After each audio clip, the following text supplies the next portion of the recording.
I'm Maria Menounos, and you're tuned in to AfterBuzz TV, the ESPN of TV talk. Now, let the buzz begin. Hey everybody, welcome to the final Council of Dads After Show, episode 10, the series finale. I am sad but excited to talk about this. Theo throwing punches, the Crab Shack is no more, and Larry, don't do it! Don't do it, Larry! No! Wow. We don't want it to happen. I am your moderator, the chief of crying, especially for this episode. Wow. Sean McHugh, but I could not do it alone. I got my two girls with me tonight. First and foremost, Miss Kay Montgomery. Hello, Kay. Hey, how's it going, guys? Ready to get into it. Woo! Oh, and my girl, Chae Jones in the house. Chae, how are you? I am so sad, excited to talk about this episode. It was crazy. Oh, man. All right, so let's just go. Overall thoughts in the episode. Kay, start us off. What did you think of this ending? It was a gut punch, honestly. I did not see it coming. I was devastated. Everybody knows how I feel about Larry. He's my favorite character. I'm beside myself. I just don't even know what to do. I'm so upset. All right, Miss Chae Jones, what were your feelings? That ending, I spent like the whole scene. I was like, don't Larry, just don't do that to me. I don't want to watch that happen. I mean, granted, and it was kind of like what Kay was saying, like earlier before we jumped on. I want to know what they were gonna do with that. Like, where would that have led? Yeah. All right. Well, then let's start with the end, because we're all like insane about this ending. So they kind of tease it a little when Larry goes to confront the head of the thing, and like he's like, "You want a drink?" And he looks at it like he kind of looked at it like I was like, "Whoa, what's up, Larry? What are you doing?" And then at the end, well, first of all, they're trying to kill me when they have Larry break down at the table about the Crab Shack, and he's like, Robin just pouring it on, doesn't even know. She's like, "Larry, it's all because of you," and he's like, "I know it's because of me." Oh my God, Kay, talk about this guy, our boy Larry.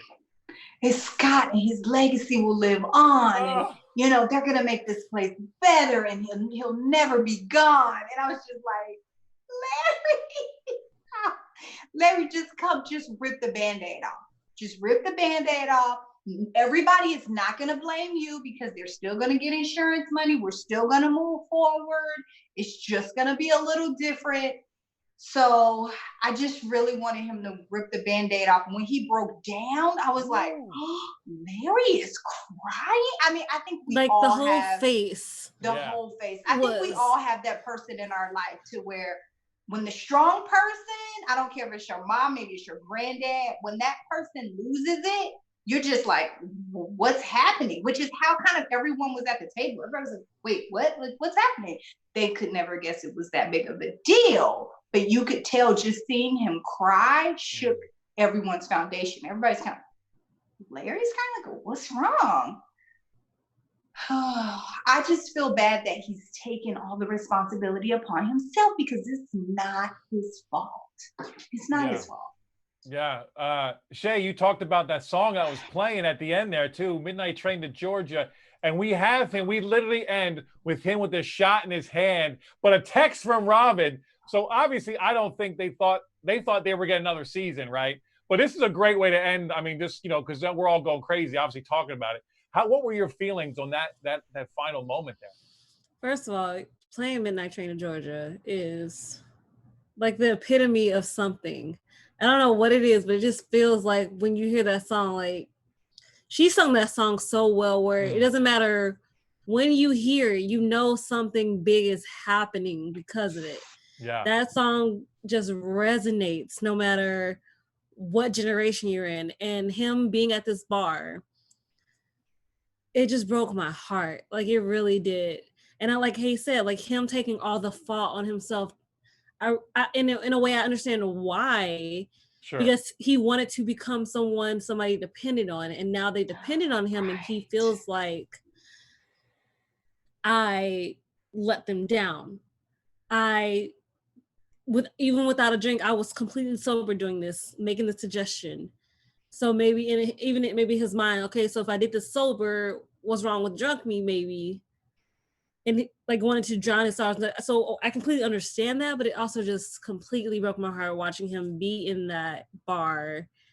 I love that moment of Robin just texting him, and like you could just see the decision he was trying to make at that moment. Because it's gonna be a big one. Like this, like you're gonna like there's a lot of choices in your life where you're gonna have to figure it out, because that was gonna be a big decision. You could either revert back to who you were and still be the person your daughter thinks you are, still never see your granddaughter, or you can keep your 5-year chip and go back to your family. That's what they are. Yeah, I mean, family was a huge theme. I mean, obviously the show in general, but I felt like this episode really really honed in on the importance of family. I'm just going to say, I think Larry doesn't take the shot thanks to Robin's text. I'll just put that out there. Of course, we'll never know, but that's where I want to put Larry. I know he's struggling, but I think that Robin text is what saved him, because that's what all this show is all about: family saving people. And perfect timing, Michael is with us.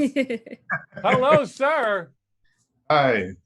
Sorry, guys. I'm coming in all late. No worries. We started late. You came late. We're all late. It's all good.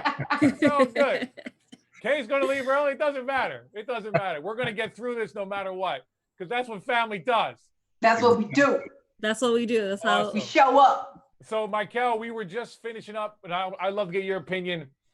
Larry on this episode, man, he breaks down. He like tries to save it. He confronts the dude, almost takes a drink, but then we end with him on a shot. What were your thoughts, Michael? You know, I haven't been as much of a Larry stan as everyone else. So when I saw that, I felt bad for Larry, but I also was like, if you were overstepping, in my opinion, he overstepped the entire season. Okay. And so I feel like because he did that, it caused him to kind of have this relapse or potential relapse, when he could have just kind of stayed in his like lane and then everything would have been fine. Like, he didn't have to convince him to sell the place. And I get Wow, the Kay's face says it all. But Chae too. Look, Chae has her arms folded. Yeah. She's like, we got the Larry hater. I just wanted to defend him real quick, because in that sense, based on what Michael says, if he didn't overstep, Robin would have said, like, if this would have happened, if she would have kept the crab shack, that would have been the last straw for her. Not just so her home is gone, it is destroyed, and now Scott's legacy is also destroyed. That would have been the break the camel's back. I cannot remember the reference until I got to that part, but you know what I'm trying to say. Michael is nothing if he is not consistent. I tell you what, because he didn't want them to sell the crab shack from the jet. So now he's like, that's what Larry gets. I'm just saying. Wow, I love it. He's like, Larry, that's what you get. You shouldn't have been overstepping this whole damn season. All right, okay. Fair enough, Michael. Fair enough. That's why we do this, because we all have different thoughts. Well, actually, one of us has different thoughts on Larry. It's you.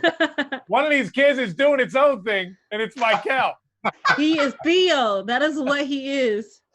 Awesome. All right, so let's move on. We start the episode with, I guess we thought Theo wasn't that athletic. Apparently, he's got a right cross that'll knock a dude out. Wow. Chae, your boy Theo knocking out Anthony. What happened? I will say this on the whole punching thing. You only get one shot. That's all I'm saying. I mean, like Theo, I think Theo needed that. Anthony felt he deserved that. And sure, they both got what they wanted. However, if it was me, you lucky we in a hurricane. That's all I'm saying on the situation. Come on, don't you think that Theo definitely deserved that? And Anthony definitely deserved to get hit by somebody. And who better than, Scott's son, right? Sure. I don't know. All right. I'll put that out to Michael. Right? What do you think? I do not condone violence. I will say that it was sweet, sweet justice to see Scott's son sucker punch Anthony.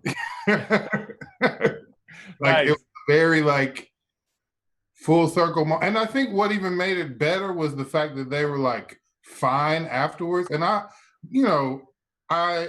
growing up the way that I did, like when guys had issues with each other, we duke it out and be fine afterwards. Yeah. And I feel like that was kind of what happened with Anthony and Theo. Like they were friends, and then Theo found out about Anthony and got pissed off, decked Anthony, and then they were like, cool, like let's pal up again. And I feel like that it was kind of showing he's growing up, like he's becoming this young man, following in his dad's footsteps, but also, taking on more of a young man role in the family, which I appreciated. Yeah. No, you're right. Dudes, we can fight it out and then kind of move on and have a beer. That's kind of how we roll. You guys are weird. Yeah, we are. So when they're at the hospital, I love how Robbie calls out Anthony. And she says, this whole macho victim tough guy thing you got going on. And she said, is that a thing? He's like, well, you're making it a thing. Yeah, so it's a thing. Kay, what did you feel about that macho tough guy victim thing? Oh my gosh. I mean, she got him completely. Like she read him so easily in that moment because he really was, what? I'm making it a thing. And I actually sensed a little I don't know, flirty tension there. I was like, this is kind of weird. But then, here comes Mr. police officer guy, something else. But I think it was a good moment to show him and Theo have their moment and then get over it really quick. Because I think it was normal and what needed to happen for Theo, because he really is an angry kid and he does not hold back on emotion. So yeah, I think it was really funny for her to basically call Anthony out. Yeah, I think he does well with that. I think you just have to call him out. I feel like she does that a lot to him. And I think that's just how you have to deal with a person like Anthony. Yeah. Well, I think he definitely has come back with his tail between his legs and kind of ready to own his stuff. So let's stick with Theo and Anthony just for a second. They have this nice moment where Theo has this recipe for some crab soup with ice cream, which sounded awful to me. But then, I guess when you thought about it as milk as opposed to ice cream, it made a little more sense. But he sounds like, well, you make it then, because you want to be the chef. So he does. But then later he comes back, and of course Theo's upset. And I knew what happened right away. I think we all probably knew. They broke up. But man, she texted. This is where the millennials. This is where I don't. I'm so glad I am not trying to be single in a world of texting. A text breakup. Man, that's not cool. You got to be face to face when you break up. Ladies, am I wrong? Can you tell my ex that? Tell my ex that. Wow. Oh yeah, he tried that when I was like 16. Let me tell you how pissed I was. And because he did it when he knew I was going on a school trip. Oh, okay. So, and it was 2 hours away and I didn't have my license. So obviously I can't drive back to go confront somebody. Wow. And it was I had the old flip phone. Oh yeah. Flip phone. So it looked like a paragraph, a long situation. And then it took you 100 years to type back because you had to do 1, 2, 3, 1, 2, 3, 1, 2, 3. Oh no. Then it was I went to MySpace because MySpace was big. Wow. And then I wrote my own little paragraph because I was just more pissed. First, the fact that you said that at the end of the message, you said, no, there was not no other girl. You's a liar. There is another girl because you just told me there was one. So now I know you're a liar. And 2, you weren't man enough to tell me to my face. Wow. So that's what I was more upset about. Yeah, so I get, but Theo's crying, that hurt me. Granted, I didn't cry. I was pissed. And I still have not cried too. So that tells you how I guess I felt about the relationship. Okay, because I think we were all in on this girl, but I guess not so much anymore. But Anthony steps up here Anthony liked steps her. up here. And he really kind of shows that he does have a paternal bone in his body. Kay, what were your thoughts on that moment? He's got one, says Michael. Okay. Yeah, I was like, oh, it's surprising. Wow. I mean, I thought it was a really sweet moment. It was very surprising because they were hugging at the end. I was like, oh, new Anthony, who this? I suppose. But I was glad in that moment. I mean, I feel like, are these kids even millennials? No, they're Gen Z. He feels a Gen Z. Okay. So I feel like if I was the girl, I would love to break up with the boy via text because I don't want to deal with all the emotions. Wow. So I wouldn't like to be broken up via text. I wouldn't want somebody to do me that way, but I mean, doing somebody that way. It's only one way. I get it. Because I felt really upset because I think we all liked Jules. We decided that she was really sweet and cute. And so I was very devastated for him. And, you know, I mean, that first heartbreak is tough. And I will say I have a kid that just had their first heartbreak. Oh. You think your first heartbreak is bad? When your kid has their first heartbreak, you guys, it's a whole nother level. It is so rough. I was about to go jack somebody 15-year-old girl up, y'all. I was really like, where this little boy at? Girl, I'm telling you. So I really felt some people may think that was extra for him to be hugging him but you guys, I'm gonna tell you, when you get to that moment, I'm warning you now, it's deep.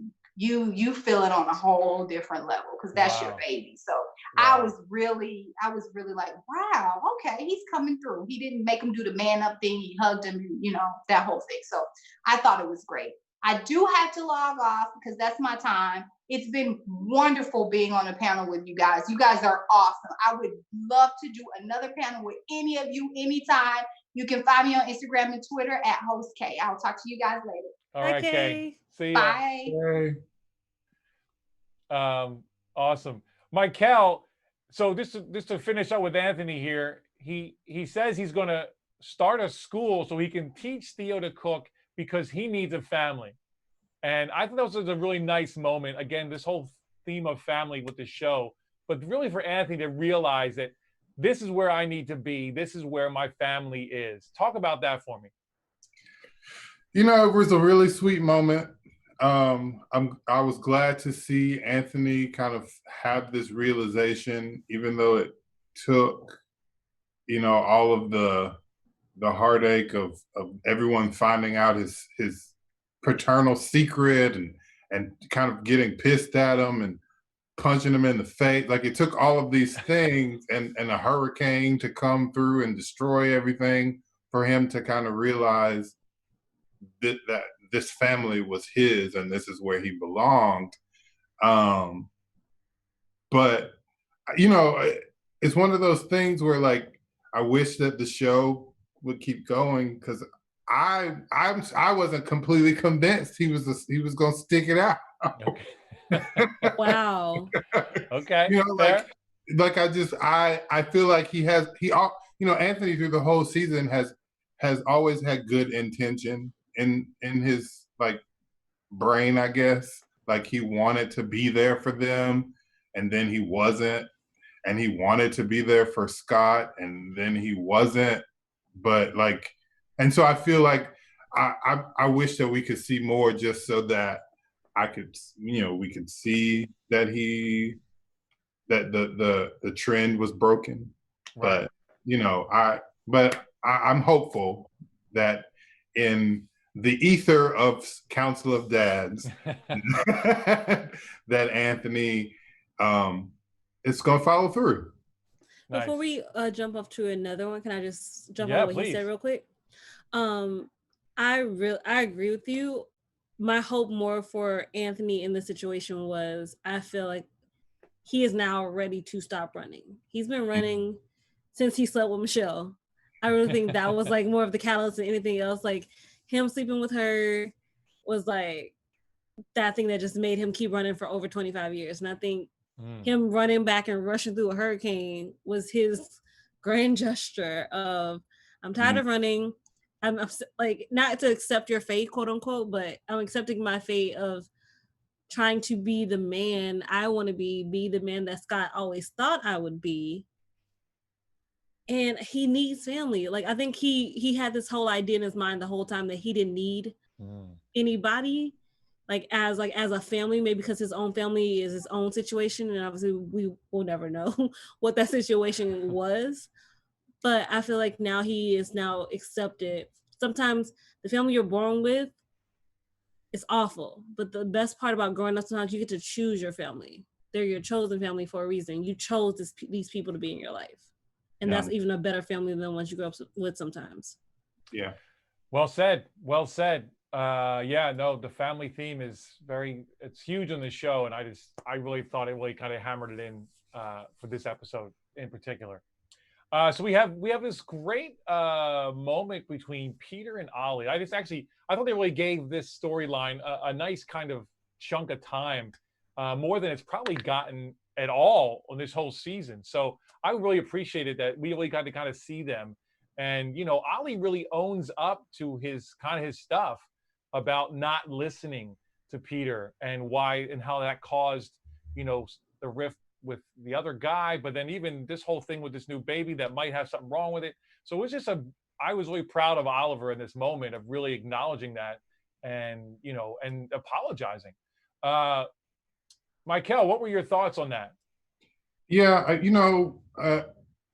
I was proud of Oliver again getting to that place that we've been rooting for him to get to, where he kind of realized his own shortcomings and in his marriage and in his relating to his particular family, and taking ownership of it. I think it's been one of his shortcomings to not take ownership of the things that he causes. Now, I'm not saying that it was his fault that his husband cheated, but realizing that he doesn't listen to him when he's telling him how he feels after many years is very, like, they have a whole teenage daughter, and it's like just now realize you don't listen to him. But I digress. I'm glad that he got there. Nice. Chae, we have a name for the baby, Fred Hampton, which was a very cool the way they explained. I love the whole thing, but like this was Peter's moment. He comes back with Tess because they think he's going to bail. He comes back, delivers this amazing monologue, and just kills it for me. What were your thoughts on that whole scenario of him finally coming and the family all officially coming together there? I love the fact that they named the baby Hampton. Also, especially after naming him after a Black Panther. Yeah.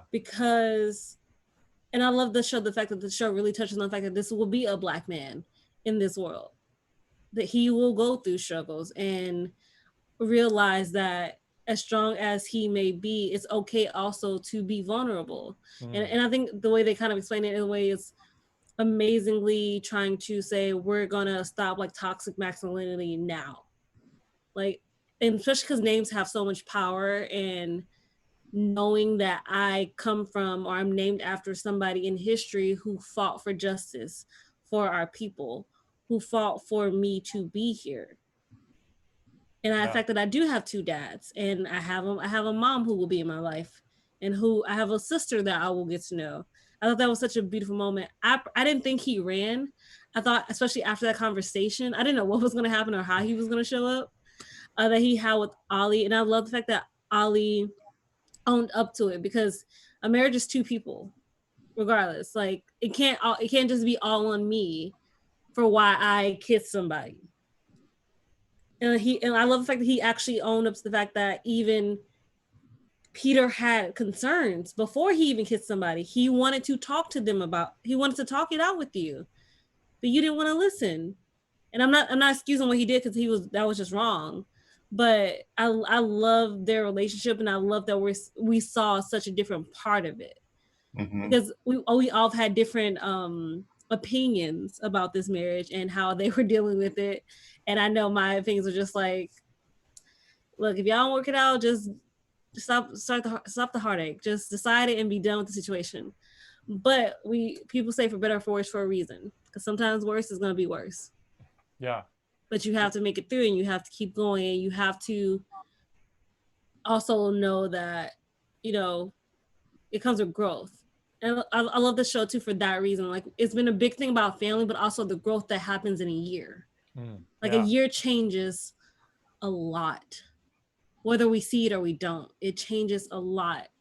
And I just love the entire scene. I love that they included Sage in it for the family photo, and just like the little shots of Hampton in his little slinglet was just like, oh, I want a baby. I just want one to hold, and I mean, I'm not ready for it, but I want one. Yes, no, it was that baby was adorable, and I was definitely thinking, if I pick this baby up, I don't think I could put it back down. So we got a kind of an explanation about Luli's article. So someone from my writers group sent it to the paper. I'm like, it's still shady, but okay, at least you acknowledge that it was this weird thing. But she decided she's going to do this whole blog now, and you know, they wanted to be full-time staff every week, and you know, Robin's not too keen on it initially. I want to ask you guys, if you're in the family, how do you feel about somebody writing about you? I personally, my wife is a writer, she's a musician, so I've actually inspired songs, if you can believe that. And it's pretty awesome, like, to be a muse. So I don't know, what are your guys feeling on like people writing about you and then it being out there like in the world? McHugh, we'll start with you. I mean, I would love it. I'm a bit of a narcissist anyway. So, so like, you know, but I get the apprehension. Like, I get, you know, even Robin was like, I feel like all of our family's business is out there, but what do you do? And I think for some, like, I guess if it were me, I would want to be able to control the narrative, because I'm also kind of a control freak. Yeah. And so I would be like, yeah, you can write about me, but like, make you say A, B, C, D, and not just whatever you want to say. Sure. Because then I will be uncomfortable. But no, I you know, I think that it's a good opportunity for Luli to, you know, really have a career as a writer. Like we saw at the beginning of the show, that was her ambition. She was ready to move to New York to pursue it, and she found it in her hometown, which I think is a beautiful kind of full circle thing. Love it. Love it. Chae, what about you? To answer the question, I mean, personally, I don't care as long as you're not making me look crazy. And if I said it, cool, then I said it, and people don't have to live with what I said. I'm a big fan of, I normally, like, when I speak, I usually mean what I say. I don't try to sugarcoat it. I just try to be honest, because I spend a lot of my life trying to be somebody else for other people, and I was tired of it. So at that point, you're gonna get what you get with me. You can like me or not. I'm happy. So I'm happy with that. However, what I didn't so much, I like the fact that Luli asked Robin's opinion on what would happen, like on this job that she's being offered. But at the same time, I wanted Luli to tell Robin, I'm gonna do this. I'm letting you know, but I'm gonna do this. I'm a writer. I've been writing my entire life. You can't put me back in the box in a sense, because it'll make it comfortable for you. Okay. Yeah. No. All fair. All fair. You know, I'm with you as long as you're not, you know, putting me on blast too much. I'm pretty good. I'm okay with it. I'm okay with it. Awesome. So let's talk. So speaking of Robin, I think she had a nice kind of little arc on this episode, and even for the season as well. I really felt Sarah Wayne Callies did a great job with this character. This is probably the favorite thing I've ever seen her do. So we start with, you know, she gets rescued and all that, and she's dealing with all that, putting Anthony on blast, and but then we have this great moment between her and Sam where they kind of sneak off to her office, and it's this really kind of cute, almost puppy love going on right now with them that I really enjoy, because it was so sincere that they were just both excited that they were okay. You know, stuff is stuff, but as long as people are okay. Michael, what were your feelings about Sam and Robin there? You know, since Sam's introduction, I've been like, Robin needs Sam. Robin needs Sam. And I feel like that was just another example of, or a presentation of her needing him. Like, he just makes her lighter and makes her kind of not feel so out of control, I guess, in her life, and like overwhelmed, which you know, is a beautiful, and he's coming out of a divorce as well. So I feel like he probably needs Robin just as much in his, you know, in his own ways. And I just think it's beautiful. I think that I love Robin and Sam. I know that, you know, it was still really early and like new, but it just was really cute. Yeah. He very casually says, "I love you" to her, Chae. And Robin says, "Did you just bury the lead?" And he said, "Yeah, I didn't want to freak you out." She said, "You didn't." And I was like, okay. What were your thoughts on that?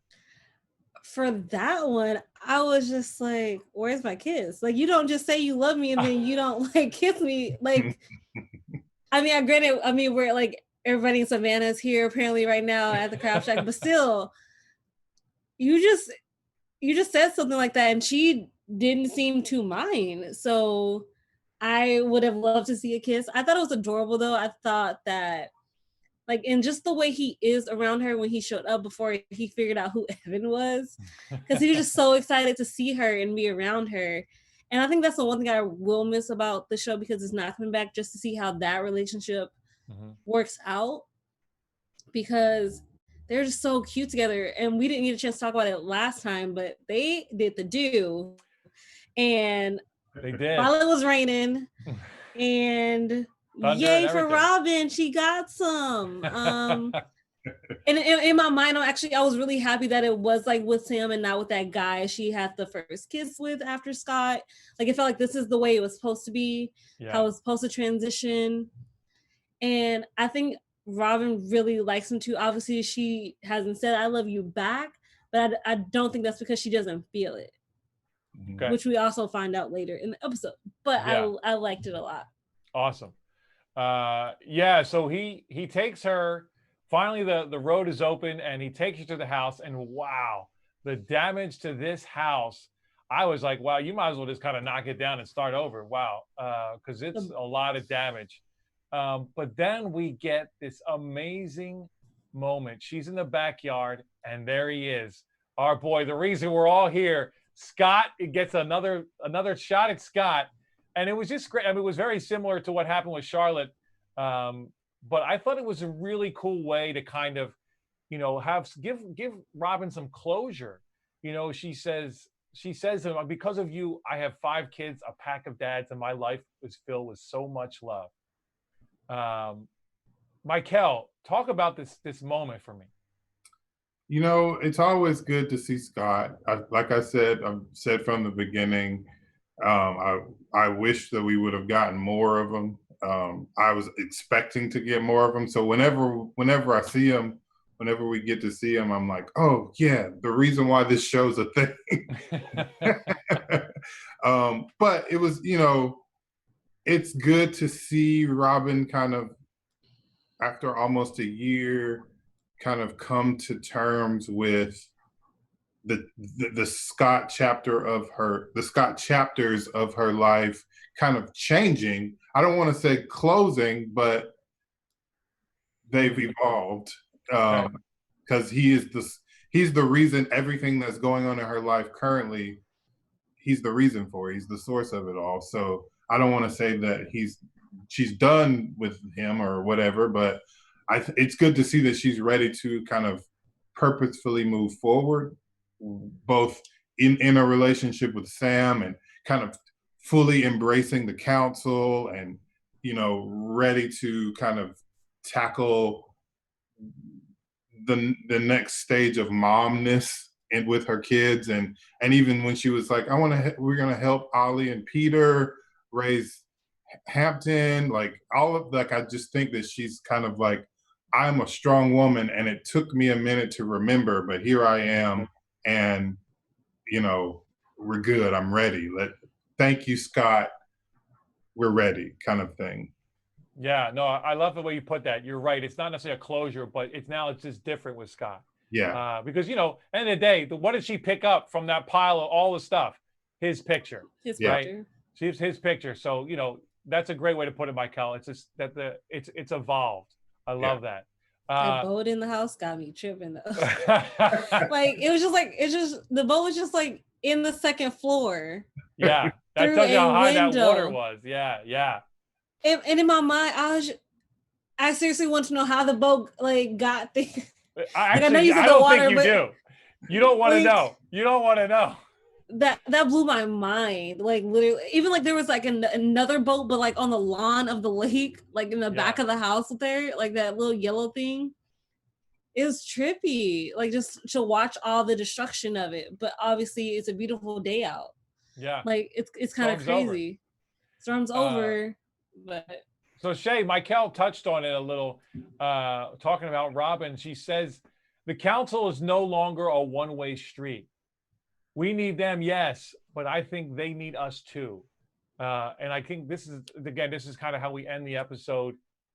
It's just a beautiful sentiment to me. And I really like the fact that the council needs them just as much. Talk about that a little bit for me. I would like to think that Scott had a big plan, like knowing the sense that these three people who are important to me, or one because he's important to Robin, would end up being so important to our children and Lily and Evan and even just the community as a whole, and how much you don't realize how much you need people until it's asked of you. And then you don't realize how much you need them until something bad happens. And it's a full circle situation. I loved it because I think, like I said, like it reminds me of Seasons of Love because I love Rick. Oh yeah, sure. Year changes a lot, and though I fought tooth and nail on both sides, people fought tooth and nail for different reasons. They wanted to make it work, they didn't know how. And now we're a year later after a hurricane, don't know where we live in, but the one thing we still have is each other. Mm-hmm. And I think that was more of the big takeaway to take away from this episode. At the end of the day, sometimes it's not about material stuff.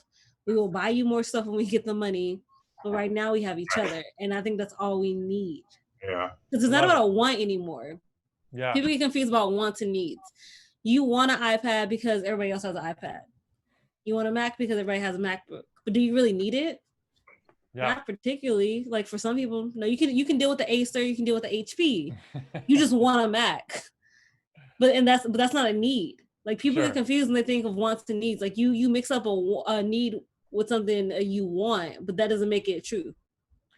Yeah, and I think, and especially in this times that we're living in right now, you realize how much you need people and family in your life, because we all definitely have been kind of, I know me, not allowed to have it, so it definitely kind of puts things in perspective. Michael, any final thoughts as we wrap this up?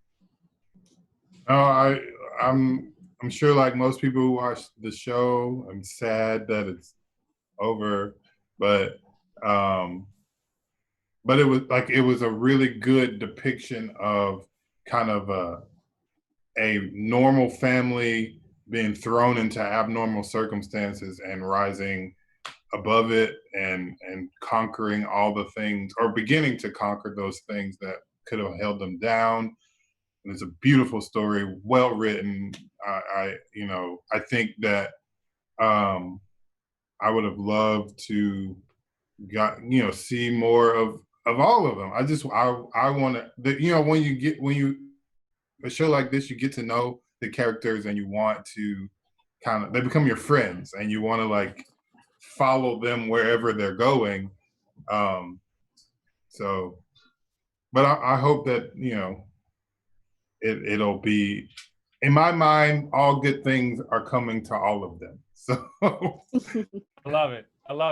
Well, I couldn't have an episode unless I mention at least one mention of the cutest human being on earth, JJ, when he tells Anthony, "You shouldn't have cheated with my dad's girlfriend and you should have used birth control." I almost fell out of my seat.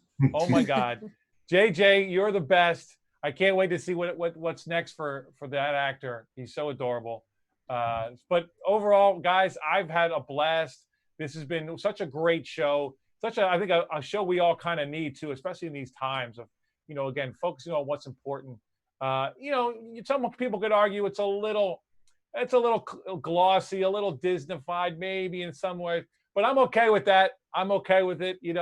I like to cry, and this show never did me wrong. So thank you guys for being on this panel with me. It's been amazing. Where can we find you, Chae Jones? You guys can find me at Real Chae Jones on Twitter and Instagram, and Sundays for the Dish Upon a Star series on the AfterBuzz TV Red Carpets channel. Awesome. Michael. You can find me on all social platforms at official Michael. That's official MYKELL. And you can find me at SeanStar75 on the gram, Gorilla Suit Sean on Twitter. I'm now on the AEW wrestling show Wednesday nights at 8 p.m. So check me out there. But again, guys, thank you so much for joining us. Please like, subscribe, share. We are the ESPN of TV talk. If you watch a show, I will almost guarantee that we do an after show for it. So be sure to tune in to all of our stuff and look out for all of us on other shows. And hopefully we'll get to work together soon. Until then, thank you again. We love you. Have a great 4th of July weekend. Bye-bye. Bye, guys. Our founder, Keven Undergaro, and me, Maria Menounos, would like to thank you for tuning in to AfterBuzz TV. Remember, we're not just the first, we're the biggest in the world, and we're the only destination for all your favorite TV shows. Whatever you crave, we've got it. So go to AfterBuzzTV.com and check out our lineup. Buzz you later. The views expressed herein are those of the hosts only and do not necessarily reflect the views of AfterBuzz TV or its owners or principals.